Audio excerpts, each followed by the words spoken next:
தற்போது கள்ளக்குறிச்சியில் கள்ளச்சாராய உயிரிழப்புகள் அடுத்தடுத்து பலர் உயிரிழந்துள்ளார்கள். கிட்டத்தட்ட 36 பேர் உயிரிழந்ததாக தெரிகிறது.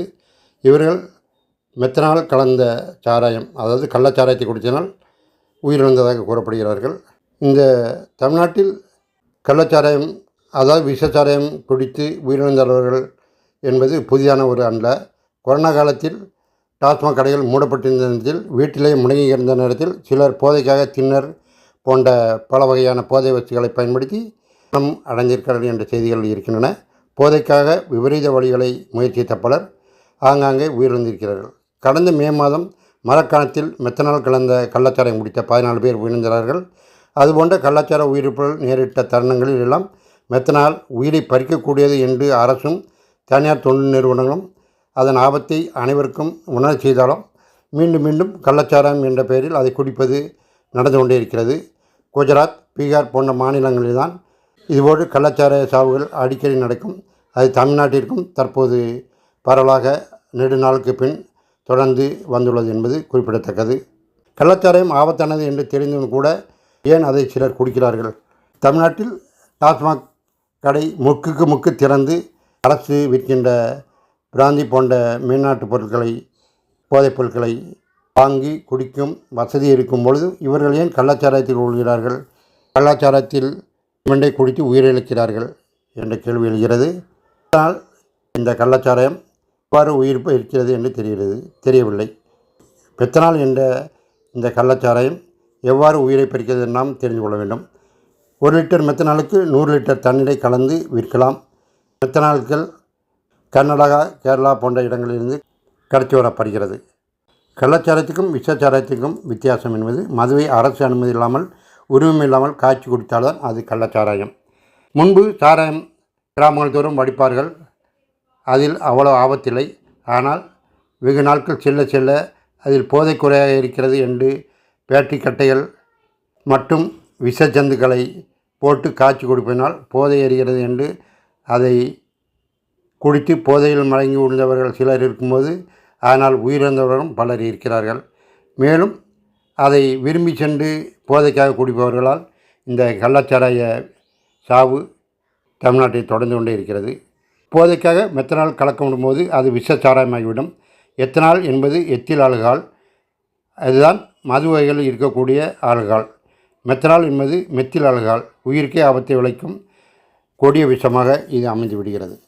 தொழிற்சாலையில் சில வேதிப்பொருட்கள் தயாரிப்பில் இது பயன்படுத்தப்படுகிறது. தொழிற்சாலைக்கு வரும் மெத்தனாலில் 90 முதல் 100% ஆல்கஹால் தான் இருக்கும். அந்த மெத்தனால் நீர்த்து போக செய்யாமல் அப்படியே குடித்தால் சில நிமிடங்களிலே மரணத்தை நாம் சந்திக்கலாம். மெத்தனால் மனித உடலுக்குள் நுழைந்ததும் உணவு மண்டலம், நரம்பு மண்டலத்தை சீர்குலைத்துவிடும். வயிற்றுக்குள் விஷச்சாராயம் சென்றவுடன் மிகவும் மகிழ்ச்சியாக இருப்பது போல் ஒரு தோட்டம் ஏற்படும். ஆனால் அடுத்த சில வினாடிகளில் வயிறும் குடலும் வெந்து நுரையாக வாந்தி வரும். அந்த வாந்தியெல்லாம் நுரையீரலுக்கு சென்று விடனால் மூச்சும் நின்றுவிடும், மூச்சடைப்பு ஏற்பட்டுவிடும். அதே நேரத்தில் நரம்பு மண்டலம் வழியாக மெத்தனாலின் விஷத்தன்மை மூளைக்கும் பரவுகிறது. இதனால் மூளை செல்கள் உடனடியாக அழிந்து விடுகின்றது. மூளையின் செயல்பாடு நின்று விடுகிறது. ஓரிரு நிமிடங்களில் அவர்கள் மயக்கமடைந்து விடுவார்கள். அதிக போதை வேண்டும் என்ற எண்ணத்தில் பேராசையில் தான் இதை சிலர் சாப்பிடுகிறார்கள். அதிக நேரம் போதையில் மிதக்கச் செய்வதன் மூலம் இது தங்களை சொர்க்கத்துக்கு கூட்டிவிடும் என்று அவர்கள் நம்புகிறார்கள். ஆனால் அது அவர்கள் உண்மையிலே சொர்க்கத்துக்கோ நரத்துக்கோ கூட்டி சென்று விடுகிறது என்பது உண்மை. உயிருக்கு ஆபத்து விளைக்கும் மெத்தனால் தனி மனிதனின் கையில் கிடைக்க விடாமல் பல கடுமையான விதிகள் அரசு விதித்திருக்கிறது. தொழிற்சாலை பயன்பாட்டுக்கு மட்டுமே மெத்தனால் பயனாகும் என்பதால் அதை வாங்குவது, பயன்படுத்துவது என்பது அனைத்தையும் கண்காணிக்க அரசு ஏற்பாடு செய்கிறது. தொழிற்சாலைகளில் கடைபிடிக்க வேண்டிய பல கட்டுப்பாடு விதிகளும் இருக்கிறது. இவை அனைத்தையும் மீறிதான் கள்ளச்சாராய வியாபாரிக்கு மெத்தனால் சென்று விடுகிறது. தொழிற்சாலையில் மெத்தனால் கிடைக்கும் என்பதை கள்ளச்சாராய வியாபாரிகள் தெரிந்து வைத்துக் கொள்வார்கள். அதேபோல் கள்ளச்சாராய வியாபாரிகள் விவரத்தை தொழிற்சாலை உரிமையாளர்கள் அறிந்திருக்கிறார்கள். அவர்களிடம் மெத்தனால் விற்பதன் மூலம் அதிக பணம் கிடைக்கும் என்பதே இந்த சட்டவிரோத செயல்களுக்கு, கூட்டுச் செயல்களுக்கு காரணமாக அமைகிறது.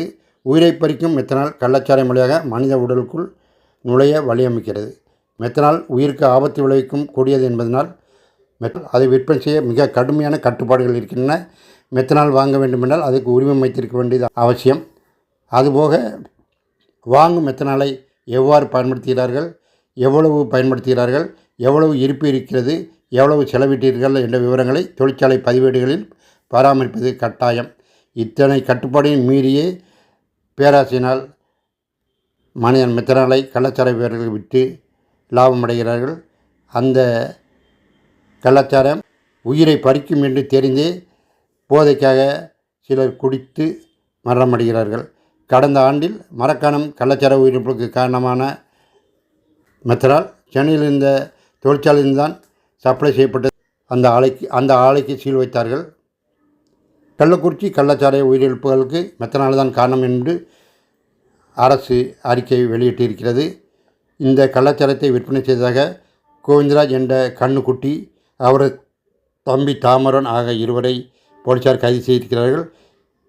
கள்ளக்குறிச்சி கள்ளச்சாராய உயிரிழப்புகளை கண்டுகொள்ளாமல் விட்டு அதற்கு சாராயத்தினால் அவர்கள் உயிரிழக்கவில்லை, வாந்தி மயக்கத்தினால்தான் அவர்கள் இறந்தார்கள் என்று மாவட்ட ஆட்சியர் சுரன்குமார் அறிக்கை வெளியிட்டார்.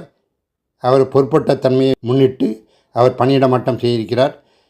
கள்ளச்சாராய விவரத்தை கண்டுகொள்ளாமல் விட்ட மாவட்ட கண்காணிப்பாளர் சமய் சிங் மீனா பணியிடை நீக்கம் செய்திருக்கிறார்கள். புதிய காவல் கண்காணிப்பாளராக சதுர்வேதி நியமிக்கப்பட்டிருக்கிறார். மாவட்ட ஆட்சியர், மாவட்ட காவல் கண்காணிப்பாளர் மட்டுமன்றி 9 அதிகாரிகள் மீதும் மேலும் நடவடிக்கை எடுக்கப்பட்டது. மதுவிலக்கு அமலாக்கு பிரிவு காவல்துறை துணை கண்காணிப்பாளர் தமிழ்ச்செல்வன், ஆய்வாளர் கவிதா, திருக்கோவிலூர் மதுவிலக்கு அமலாக்க பிரிவு காவல் நிலைய ஆய்வாளர் பாண்டிச்செல்வி, உதவி ஆய்வாளர் பாரதி, கள்ளக்குறிச்சி காவல் ஆய்வாளர் சிவன் ஆனந்தன், உதவி ஆய்வாளர் சிவச்சந்திரன், காவல் நிலைய எழுத்தர் பாஸ்கரன், சிறப்பு உதவி ஆய்வாளர் மனோஜ் ஆகியோர் தற்போது பணியிடை நீக்கம் செய்யப்பட்டிருக்கிறார்கள். சென்ற முறை மரக்காணத்தில் கள்ளச்சாராயத்தால் உயிரிழந்தவர்களுக்கு 10 லட்சம் ரூபாய் நிதியுதவி வழங்கப்பட்டது. அதில் அந்த கள்ளச்சாரத்தை விட்ட கள்ளச்சாராய வியாபாரியும் மருத்துவமனையில் போய் நோயாளிகள் பிரிவில் சேர்ந்ததினால் அவருக்கும் 10 லட்சம் ரூபாய் வழங்கப்பட்டு மிகப்பெரிய பிரச்சனையாக கேலிக்குரியதாக மாறிவிட்டது. அதனால் இந்த முறை தெரிந்தே தங்கள் உயிரை மாய்த்து கொள்ள கள்ளச்சாராயம் குடிப்பவர்களுக்கு நிதியுதவி எதற்கு வழங்க வேண்டும் என்று பல்வேறு தரப்புகளில் கேள்விகள் எழுந்த முறையில் இந்த முறை இதே தற்கொலைக்கு செய்வது போல் கள்ளச்சாராயம் குடிப்பவர்களுக்கு நிதி வழங்குவது தவறு என்று பொதுமக்கள் பலர் கூறுகிறார்கள். டாஸ்மாக் இருக்கும் பொழுது கள்ளச்சாரத்தை தேடி சென்று குடிப்பவர்கள் சட்டத்தை மீறி செல்கிறார்கள். அவர்களுக்கு சட்ட பாதுகாப்பு போல் அவர்களுக்கு நிவாரண நிதி வழங்குவது மிகவும் தவறு என்று பல்வேறு அரசியல் கட்சியினரும் பொதுமக்களும் கூறியிருக்கிறார்கள். இதுவரை நிதியுதவி வழங்கப்பட்டதாக தெரியவில்லை. இனிமேலும் வழங்குவது தவறான ஒரு முடிவாக தான் இருக்கும். நன்றி, வணக்கம்.